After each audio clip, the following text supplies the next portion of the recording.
Hi, everyone, and a warm welcome to our podcast. Today, we've got a really interesting subject lined up for you, the word light.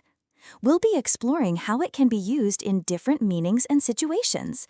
Get ready for a session that's both enjoyable and insightful. Welcome to the deep dive. Today, we're zoning in on a word we use all the time, maybe without even thinking about it, light. But what if this simple word actually has like a whole bunch of different meanings depending on how you use it? Exactly, and that's what we're exploring. We've got some really great examples, actually, all rooted in Tak province in Thailand. The landscape, the culture, it's going to be quite, well, illuminating. It really is. And our goal here, is to unpack how context really shapes what a word means. We'll see how light itself has these different identities. Okay, let's jump right in. First up, we have this sentence. The light from the sunrise over Boomabold Dam in Tak is truly breathtaking. So when you hear that, what is light doing? Well, in that sentence, light is definitely a noun. It's referring to the brightness itself, the rays. Ah, okay. The thing that you see. Precisely. The example of the dam makes it really concrete, doesn't it? Yeah. You can almost picture that stunning brightness. It's the subject, the focus. Got it. So it's the essence of the sunrise there. Makes sense. But things get a bit trickier, right? They often do with language. Okay, so here's the next one.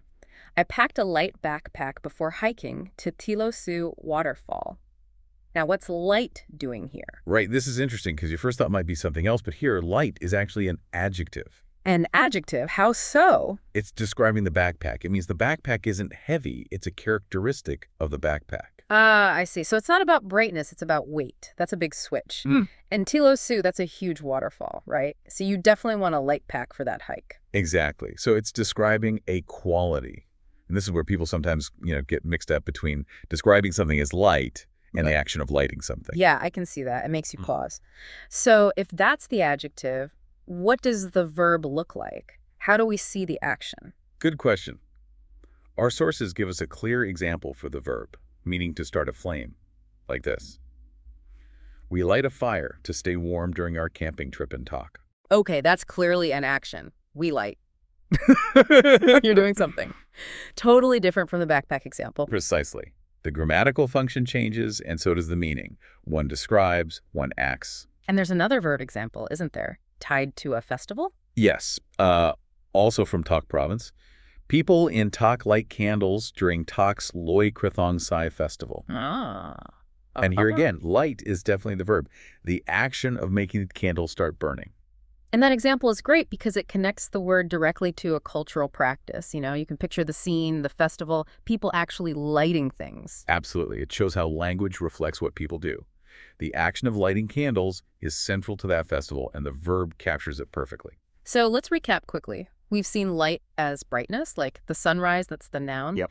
Then light, meaning not heavy, like the backpack, the adjective. Right. And finally light, as in starting a fire or a candle, the verb. Correct. 3 distinct personalities for one little word. It really shows how flexible language is. It absolutely does. And understanding these differences isn't just grammar for grammar's sake. It's about appreciating how precise language can be and how vital context is. You really have to look at the situation, the whole sentence, to get the meaning. Exactly. Context is everything. It tells you which light you're dealing with. Well, this has been fascinating. Just digging into one common word like light really opens up a lot about language and even culture through those talk examples. Thanks for walking us through that. My pleasure. And it leaves you thinking, doesn't it? If a word as common as light can shift so much based on context. Well, what other everyday words are out there with hidden depths, just waiting for us to perhaps light up our understanding of them?